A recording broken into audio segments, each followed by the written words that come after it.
ನಮಸ್ಕಾರ ಸ್ನೇಹಿತರೆ. ಈ ವಿಡಿಯೋದಲ್ಲಿ ನಾವು ನಿಮ್ಮ ಪಠ್ಯಪುಸ್ತಕದ ಪ್ರಮುಖ ಪಾಠ ಮತ್ತು ಪದ್ಯಗಳ ಸಂದರ್ಭ ಸಹಿತ ಸ್ವಾರಸ್ಯಗಳ ಬಗ್ಗೆ ತಿಳಿದುಕೊಳ್ಳೋಣ. ಪರೀಕ್ಷೆಯ ದೃಷ್ಟಿಯಿಂದ ಅತ್ಯಂತ ಮುಖ್ಯವಾದ ಈ ಪ್ರಶ್ನೆಗಳನ್ನು ಅವುಗಳ ಆಯ್ಕೆ ಮತ್ತು ಸಂದರ್ಭದೊಂದಿಗೆ ಇಲ್ಲಿ ಸರಳವಾಗಿ ವಿವರಿಸಲಾಗಿದೆ. ಈ ವಿಡಿಯೋ ನಿಮ್ಮ ಅಧ್ಯಯನಕ್ಕೆ ಮತ್ತು ಉತ್ತಮ ಅಂಕ ಗಳಿಸಲು ಖಂಡಿತ ಸಹಾಯ ಮಾಡುತ್ತದೆ. 1.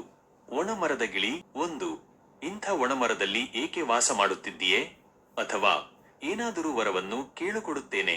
ಅಥವಾ ಮನುಷ್ಯನ ಆದರ್ಶ ಬದುಕಿಗೆ ಈ ಸೂತ್ರ ಮಾದರಿಯಾಗಬಲ್ಲದು. ಆಯ್ಕೆ. ಈ ವಾಕ್ಯವನ್ನು ಆರಾಮಿತ್ರ ಬರೆದಿರುವ ಮಹಾಭಾರತ ಪಾತ್ರ ಸಂಗತಿಗಳು ಎಂಬ ಕೃತಿಯಿಂದ ಆಯ್ದ ಒಣಮರದ ಗಿಳಿ ಎಂಬ ಪಾಠದಿಂದ ಆರಿಸಿಕೊಳ್ಳಲಾಗಿದೆ. ಸಂದರ್ಭ. ಈ ವಾಕ್ಯವನ್ನು ಇಂದ್ರನು ಗಿಳಿಗೆ ಕೇಳಿದನು. ಒಣಮರದಲ್ಲಿ ವಾಸವಾಗಿದ್ದ ಗಿಳಿಯನ್ನು ಅದರ ತತ್ವನಿಷ್ಠೆಯನ್ನು ಕಂಡು ಇಂದ್ರನು ಹೀಗೆ ಅದನ್ನು ಪ್ರಶ್ನಿಸಿದನು. 2. ಅದರ ಈಗಿನ ಅವಸ್ಥೆಯನ್ನು ನಾನು ನೋಡಲಾರೆ. ಅಥವಾ ಹಲವಾರು ವರ್ಷದಿಂದ ಈ ಮರ ನನಗೆ ಆಶ್ರಯ ಕೊಟ್ಟಿದೆ. ಅಥವಾ ಅದಕ್ಕೂ ಒಳ್ಳೆಯ ದಿನ ಬರಲಿ ಎಂದು ಹಾರೈಸಬೇಕು. ಆಯ್ಕೆ. ಈ ವಾಕ್ಯವನ್ನು ಆರಾಮಿತ್ರ ಬರೆದಿರುವ ಮಹಾಭಾರತ ಪಾತ್ರ ಸಂಗತಿಗಳು ಎಂಬ ಕೃತಿಯಿಂದ ಆಯ್ದ ಒಣಮರದ ಗಿಳಿ ಎಂಬ ಪಾಠದಿಂದ ಆರಿಸಿಕೊಳ್ಳಲಾಗಿದೆ. ಸಂದರ್ಭ. ಈ ವಾಕ್ಯವನ್ನು ಗಿಳಿಯು ಇಂದ್ರನಿಗೆ ಹೇಳಿತು. ಇಂದ್ರನು ಗಿಳಿಯ ತತ್ವನಿಷ್ಠೆಯನ್ನು ಮೆಚ್ಚಿ ಏನಾದರೂ ವರವನ್ನು ಕೇಳು ಎಂದಾಗ ಗಿಳಿಯು ಮರದ ಪರಿಸ್ಥಿತಿಗೆ ಮರುಗಿ ಅದನ್ನು ಮೊದಲಿನಂತೆ ಮಾಡು ಎಂದು ಕಾರಣ ಕೇಳಿದ ಇಂದ್ರನಿಗೆ ಹೀಗೆ ಉತ್ತರಿಸಿತು. 2. ಗಾನಯೋಗಿ ಪಂಡಿತ ಪುಟ್ಟರಾಜ ಗವಾಯಿ ರಮೇಶಗೌಡ ಎಂಕೆ. 1. ಅವನು ಬಂದರೆ ಕರೆದುಕೊಂಡು ಹೋಗು ತಾಯಿ. ಆಯ್ಕೆ. ಈ ವಾಕ್ಯವನ್ನು ರಮೇಶಗೌಡ ಎಂಕೆ ರವರು ಬರೆದಿರುವ ಗಾನಯೋಗಿ ಪಂಡಿತ ಪುಟ್ಟರಾಜ ಗವಾಯಿ ಎಂಬ ಗದ್ಯ ಭಾಗದಿಂದ ಆರಿಸಲಾಗಿದೆ. ಸಂದರ್ಭ. ಈ ಮಾತನ್ನು ಪಂಚಾಕ್ಷರಿ ಗವಾಯಿ ಪುಟ್ಟರಾಜರ ತಾಯಿಗೆ ಹೇಳುತ್ತಾರೆ. ಪಂಚಾಕ್ಷರಿ ಗವಾಯಿಯ ಸಂಚಾರಿ ಶಾಲೆ ಹೊಳ್ಳೆ ಆಲೂರಿನಲ್ಲಿ ಕ್ಯಾಂಪ್ ಹಾಕಿದಾಗ ಪುಟ್ಟರಾಜರ ತಾಯಿ ಮಗನನ್ನು ಮನೆಗೆ ಬರುವುದಕ್ಕೆ ಹೇಳಿದಾಗ ಪಂಚಾಕ್ಷರಿ ಗವಾಯಿ ಮೇಲಿನ ಮಾತನ್ನು ಹೇಳುತ್ತಾರೆ. 2. ಸಮಾಜದ ಹಣದಿಂದ ನನಗೆ ವಿದ್ಯೆ ಕೊಟ್ಟಿದ್ದಾರೆ.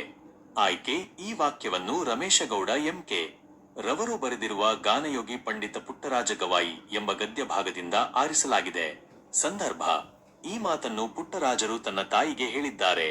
ತಾಯಿ ಮಗನನ್ನು ಮನೆಗೆ ಬರುವಂತೆ ಕೇಳಿಕೊಂಡಾಗ ನಿನ್ನ ಮಗನೆಂಬ ಭಾವವನ್ನು ತೊರೆದು ಹಾಕಿ ನನ್ನನ್ನು ಸಮಾಜಕ್ಕೆ ಅರ್ಪಿಸು ತಾಯಿ ಎಂದು ತಾಯಿಯ ಪಾದವನ್ನು ಹಿಡಿದು ಮೇಲಿನ ಮಾತನ್ನು ಹೇಳುತ್ತಾರೆ. 3. ನಿನ್ನಂಥ ಶ್ರೇಷ್ಠ ಪುತ್ರರತ್ನವೊಂದನ್ನು ಹೆತ್ತ ಭಾಗ್ಯ ನನ್ನದಾಗಲಿ. ಆಯ್ಕೆ. ಈ ವಾಕ್ಯವನ್ನು ರಮೇಶಗೌಡ ಎಂಕೆ ರವರು ಬರೆದಿರುವ ಗಾನಯೋಗಿ ಪಂಡಿತ ಪುಟ್ಟರಾಜ ಗವಾಯಿ ಎಂಬ ಗದ್ಯ ಭಾಗದಿಂದ ಆರಿಸಲಾಗಿದೆ. ಸಂದರ್ಭ.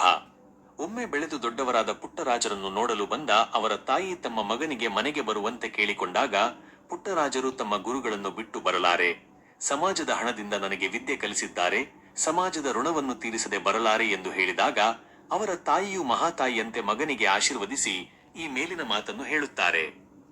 1. ನಿಜವಾದ ಶಿಕ್ಷಕನಿಗೆ ಸ್ವಂತ ಮಕ್ಕಳಿಗಿಂತ ವಿದ್ಯಾರ್ಥಿಗಳೇ ಹೆಚ್ಚು ಪ್ರಿಯರಾಗುತ್ತಾರೆ. ಅಥವಾ ನನ್ನ ಕಾಫಿ ಕೂಡ ತುಂಬಾ ಚೆನ್ನಾಗಿರುತ್ತದೆ. ಆಯ್ಕೆ. ಈ ವಾಕ್ಯವನ್ನು ಗುರುರಾಜ ಕರ್ಜಗಿಯವರು ಬರೆದಿರುವ ಕರುಣಾಳು ಬಾ ಬೆಳಕೆ ಎಂಬ ಲೇಖನದಿಂದ ಆಯ್ದ ಕಾಫಿ ಕಪ್ ಎಂಬ ಗದ್ಯ ಭಾಗದಿಂದ ಆರಿಸಲಾಗಿದೆ. ಸಂದರ್ಭ. ಈ ವಾಕ್ಯವನ್ನು ಹಿರಿಯ ವಿದ್ಯಾರ್ಥಿಗಳು ಹೆಡ್ ಮಾಸ್ಟರ್ ಅನ್ನು ನೋಡಲು ಮನೆಗೆ ಬಂದಾಗ ಹೆಡ್ ಮಾಸ್ಟರ್ ಹಿರಿಯ ವಿದ್ಯಾರ್ಥಿಗಳಿಗೆ ಈ ಮಾತನ್ನು ಹೇಳುತ್ತಾರೆ. ವಿದ್ಯಾರ್ಥಿಗಳನ್ನು ಕಂಡರೆ ಸ್ವಂತ ಮಕ್ಕಳಿಗಿಂತ ಹೆಚ್ಚು ಪ್ರೀತಿ ಇರುವುದನ್ನು ನಾವು ಇಲ್ಲಿ ಕಾಣಬಹುದು. 2. ನೀವೇ ಕಾಫಿ ಹಾಕಿಕೊಳ್ಳಿ, ಆಮೇಲೆ ಕುಳಿತು ಮಾತನಾಡೋಣ. ಅಥವಾ ನೀವು ಗಮನಿಸಿದ್ದೀರಾ, ನೀವೆಲ್ಲ ಎಂಥ ಕಪ್ಪು ಆರಿಸಿಕೊಂಡಿದ್ದೀರಿ? ಅಥವಾ ಭಗವಂತ ನಿಮಗೆ ಜೀವನ ಎನ್ನುವ ಕಾಫಿ ಕೊಟ್ಟಿದ್ದಾನೆ. ಅಥವಾ ಕಪ್ಪುಗಳ ಚಿಂತೆ ಬೇಡ, ಕಾಫಿಯನ್ನು ಆಸ್ವಾದಿಸಿ. ಆಯ್ಕೆ. ಈ ವಾಕ್ಯವನ್ನು ಗುರುರಾಜ ಕರ್ಜಗಿಯವರು ಬರೆದಿರುವ ಕರುಣಾಳು ಬಾ ಬೆಳಕೆ ಎಂಬ ಲೇಖನದಿಂದ ಆಯ್ದ ಕಾಫಿ ಕಪ್ಪು ಎಂಬ ಗದ್ಯ ಭಾಗದಿಂದ ಆರಿಸಲಾಗಿದೆ. ಸಂದರ್ಭ. ಈ ಮಾತನ್ನು ಹೆಡ್ ಮಾಸ್ಟರ್ ವಿದ್ಯಾರ್ಥಿಗಳಿಗೆ ಹೇಳಿದರು. ಕಾಫಿಯನ್ನು ತಂದಿಟ್ಟು ಕಪ್ಪುಗಳಿಗೆ ಕಾಫಿ ಹಾಕಿಕೊಳ್ಳಲು ಹೇಳುತ್ತಾ ಈ ಮಾತನ್ನು ಹೇಳುತ್ತಾರೆ. ಆಸೆಯೇ ತೊಂದರೆಗೆ ಕಾರಣ. ಕಾಫಿ ಜೀವನವನ್ನು ಕಪ್ಪು ಹಣ, ಆಸೆ, ಅಧಿಕಾರಕ್ಕೆ ಹೋಲಿಸಿ ಜೀವನದ ಮಾರ್ಗವನ್ನು ವಿದ್ಯಾರ್ಥಿಗಳಿಗೆ ತಿಳಿಸಿಕೊಡುತ್ತಾ ಮೇಲಿನ ಮಾತನ್ನು ಹೇಳುತ್ತಾರೆ. 4. ನನ್ನ ಗೋಪಾಲ ಕುವೆಂಪು. 1. ಸಾವಿರಾರು ಮಳೆಬಿಲ್ಲುಗಳು ಸೇರಿ ಕುಣಿದಂತೆ ತೋರುತ್ತಿತ್ತು. ಆಯ್ಕೆ. ಈ ವಾಕ್ಯವನ್ನು ಕುವೆಂಪುರವರು ಬರೆದ ನನ್ನ ಗೋಪಾಲ ಎಂಬ ನಾಟಕದಿಂದ ಆರಿಸಲಾಗಿದೆ. ಈ ವಾಕ್ಯವನ್ನು ಗೋಪಾಲನು ತನ್ನ ಅಮ್ಮನಿಗೆ ಹೇಳಿದನು. ಸಂದರ್ಭ. ಬನದಲ್ಲಿ ಕಂಡುಬರುವ ಪ್ರಕೃತಿಯನ್ನು ವರ್ಣಿಸುತ್ತಾ ಮಲ್ಲಿಗೆ ಹೂ, ಕೆದಿಗೆ ಹೂ, ಸಂಪಿಗೆ ಹೂ ಅರಳಿ ಸಾವಿರಾರು ಮಳೆಬಿಲ್ಲುಗಳು ಕುಣಿದಂತೆ ತೋರುತ್ತಿತ್ತು ಎಂದು ಬನದ ಸೊಬಗು ಮನೆಗಿಂತ ಸೊಗಸು ಎಂದು ಹೇಳುತ್ತಾನೆ. 2. ಆ ಗೋಪಾಲ ಕೊಡಬೇಕು ನಾವು ಉಣಬೇಕು. ಅಥವಾ ಆ ಮಗುವಿಗೆ ಬಡತನದ ಬವಣೆಯೇ. ಆಯ್ಕೆ. ಈ ವಾಕ್ಯವನ್ನು ಕುವೆಂಪುರವರು ಬರೆದ ನನ್ನ ಗೋಪಾಲ ಎಂಬ ನಾಟಕದಿಂದ ಆರಿಸಲಾಗಿದೆ. ಸಂದರ್ಭ. ಈ ವಾಕ್ಯವನ್ನು ಗೋಪಾಲನ ತಾಯಿ ತನ್ನ ಮನಸ್ಸಿನಲ್ಲೇ ಹೇಳಿಕೊಂಡಳು. ಇಲ್ಲಿಯವರೆಗೆ ತಾನು ತನ್ನ ಮಗನಿಗೆ ಬಡತನದ ಬಗ್ಗೆ ತಿಳಿಯದಂತೆ ಬೆಳೆಸಿದೆ.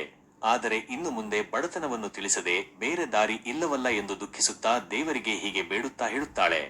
3. ಅಮ್ಮನ ಮಾತು ಸುಳ್ಳಾಗಲಾರದು. ಅಥವಾ ಈ ನೇರಿಲ ಹಣ್ಣು ಎಷ್ಟು ಕಪ್ಪಾಗಿವೆ. ಆಯ್ಕೆ. ಈ ವಾಕ್ಯವನ್ನು ಕುವೆಂಪುರವರು ಬರೆದ ನನ್ನ ಗೋಪಾಲ ಎಂಬ ನಾಟಕದಿಂದ ಆರಿಸಲಾಗಿದೆ. ಸಂದರ್ಭ. ಗೋಪಾಲನು ಶಾಲೆಯಿಂದ ಹಿಂತಿರುಗಿ ಬರುವಾಗ ಸಿಗುವ ಕಾಡಿನ ಮರಗಳಲ್ಲಿದ್ದ ನೇರಿಲ ಹಣ್ಣಿನ ಗೊಂಚಲನ್ನು ಕಂಡು ಈ ಮಾತನಾಡುತ್ತಾನೆ.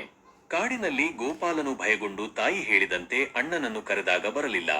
ಆಗ ತಾಯಿ ಹೇಳಿದ ಹಾಗೆ ತನ್ನ ಅಣ್ಣ ಗೋಪಾಲ ಇಲ್ಲಿಯೇ ಇರುತ್ತಾನೆ ಎಂದು ತಿಳಿದು ಈ ಮೇಲಿನ ಮಾತನ್ನು ಹೇಳಿದ್ದಾನೆ. 5. ಸವಿಚೈತ್ರ ಬಸವರಾಜ ಸಾದರ. 1. ನೆಲದಮ್ಮ ನವವಧುವೆ ಆದಳಂತು. ಅಥವಾ ನೆಲಮುಗಿಲ ವಾಲಗವೇ ನಡೆದಂತಿದೆ. ಅಥವಾ ಎಲ್ಲೆಡೆಗಳ ತುಂಬ ಸವಿಚೈತ್ರವು. ಆಯ್ಕೆ. ಈ ವಾಕ್ಯವನ್ನು ಬಸವರಾಜ ಸಾದರ ಅವರು ಬರೆದಿರುವ ಕವನ ಸಂಕಲನದಿಂದ ಆಯ್ದ ಸವಿಚೈತ್ರ ಪದ್ಯದಿಂದ ಆರಿಸಿಕೊಳ್ಳಲಾಗಿದೆ. ಸಂದರ್ಭ. ಈ ಮಾತನ್ನು ಕವಿ ಹೇಳಿದ್ದಾರೆ. ಯುಗಾದಿ ಚೈತ್ರ ಮಾಸದಲ್ಲಿ ಬರುವ ಹಬ್ಬ. ಚೈತ್ರವೆಂದರೆ ವಸಂತ. ಅವನು ಋತುಗಳ ರಾಜ. ಈ ಋತುವಿನಲ್ಲಿ ನೆಲದಮ್ಮ ನವವಧುವಿನಂತೆ ಸುಂದರವಾಗಿ ಕಾಣುತ್ತಾಳೆ. ಸವಿಚೈತ್ರದ ಸೊಬಗನ್ನು ವರ್ಣಿಸುವಾಗ ಈ ಮೇಲಿನ ಮಾತು ಬಂದಿದೆ. 6. ಸದ್ದು ಮಾಡದಿರು. 1. ಶಾಂತಿಯಲ್ಲಿ ಬದುಕಿ ನೀ ಕರ್ತವ್ಯವನ್ನು ಮುಗಿಸು. ಅಥವಾ ಸಿಡುಕು ಮಿಡುಕನ್ನು ತೊರೆದು ಮೌನಿಯಾಗು. ಅಥವಾ ತಟ್ಟೆಯುಳು ಕರ್ಪೂರ ಮೌನದಲ್ಲಿ ಕರಗುವೋಲು. ಆಯ್ಕೆ. ಈ ವಾಕ್ಯವನ್ನು ಸಿ.ಪಿ. ಕೃಷ್ಣಕುಮಾರ್ ಅವರು ಬರೆದಿರುವ ಬೊಗಸೆ ಎಂಬ ಕವನ ಸಂಕಲನದಿಂದ ಆಯ್ದ ಸದ್ದು ಮಾಡದಿರು ಎಂಬ ಪದ್ಯದಿಂದ ಆರಿಸಲಾಗಿದೆ. ಸಂದರ್ಭ.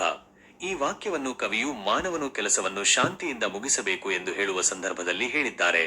ಕರ್ಪೂರವು ತಟ್ಟೆಯೊಳಗೆ ಮೌನದಲ್ಲಿ ಕರಗುವಂತೆ ಬದುಕನ್ನು ಶಾಂತ ರೀತಿಯಲ್ಲಿ ಮುಗಿಸಬೇಕು ಎಂದು ಹೇಳುವ ಸಂದರ್ಭದಲ್ಲಿ ಈ ಮೇಲಿನ ಮಾತು ಬಂದಿದೆ. 7. ನಿಟ್ಟೋಟದಲ್ಲಿ ಹಾಯ್ಕನ್ನು ಬಿಟ್ಟ ಮುಂಡೆಯಲಿ. ಕುಮಾರವ್ಯಾಸ ಗದಗಿನ ನಾರಣಪ್ಪ. 1. ಶಿವ ಶಿವ ಕಾದಿಗೆಲಿದವು. ಅಥವಾ ನಿಟ್ಟೋಟದಲ್ಲಿ ಹಾಯ್ಕನ್ನು ಬಿಟ್ಟ ಮುಂಡೆಯಲಿ. ಆಯ್ಕೆ. ಈ ವಾಕ್ಯವನ್ನು ಕುಮಾರವ್ಯಾಸನು ಬರೆದಿರುವ ಕರ್ನಾಟ ಭಾರತ ಕಥಾ ಮಂಜರಿ ಎಂಬ ಮಹಾಕಾವ್ಯದಿಂದ ಆಯ್ದ ನಿಟ್ಟೋಟದಲ್ಲಿ ಹಾಯ್ಕನ್ನು ಬಿಟ್ಟ ಮುಂಡೆಯಲಿ ಎಂಬ ಪದ್ಯದಿಂದ ಆರಿಸಲಾಗಿದೆ. ಸಂದರ್ಭ. ಈ ವಾಕ್ಯವನ್ನು ವಿರಾಟ ರಾಜನ ಮಗನಾದ ಉತ್ತರ ಕುಮಾರನು ಬೃಹನ್ನಳೆ ವೇಷಧಾರಿ ಅರ್ಜುನನಿಗೆ ಹೇಳಿದನು. ಕೌರವರ ಭಯಂಕರ ಸೇನೆಯನ್ನು ಕಂಡು ಹೆದರಿ ರಣರಂಗದಿಂದ ಓಡಲು ತೊಡಗಿದಾಗ ಬೃಹನ್ನಳೆ ವೇಷಧರಿಸಿದ ಅರ್ಜುನನನ್ನು ತಡೆದು ಯುದ್ಧ ಭೂಮಿಯಿಂದ ಓಡುವುದು ಪಾಪವೆಂದು ಹೇಳಿದಾಗ ಈ ಮೇಲಿನ ಮಾತು ಬಂದಿದೆ. 2. ನಾಡನರಿಯೋಳ್ ಹಲುಗಿರಿಯೇ ಬಿಡುವೆನೆ. ಆಯ್ಕೆ. ಈ ವಾಕ್ಯವನ್ನು ಕುಮಾರವ್ಯಾಸನು ಬರೆದಿರುವ ಕರ್ನಾಟ ಭಾರತ ಕಥಾ ಮಂಜರಿ ಎಂಬ ಮಹಾಕಾವ್ಯದಿಂದ ಆಯ್ದ ಪದ್ಯದಿಂದ ಆರಿಸಲಾಗಿದೆ. ಸಂದರ್ಭ. ಈ ವಾಕ್ಯವನ್ನು ಅರ್ಜುನ ಉತ್ತರನಿಗೆ ಹೇಳಿದನು. ಉತ್ತರನು ಹೆಣ್ಣೆಳೆಯರ ಮುಂದೆ ಕೌರವ ಸೇನೆಯನ್ನು ಸುಲಭವಾಗಿ ಎದುರಿಸಬಹುದೆಂದು ಬಾಯಿ ಬಂದಂತೆ ಮಾತನಾಡಿದನು.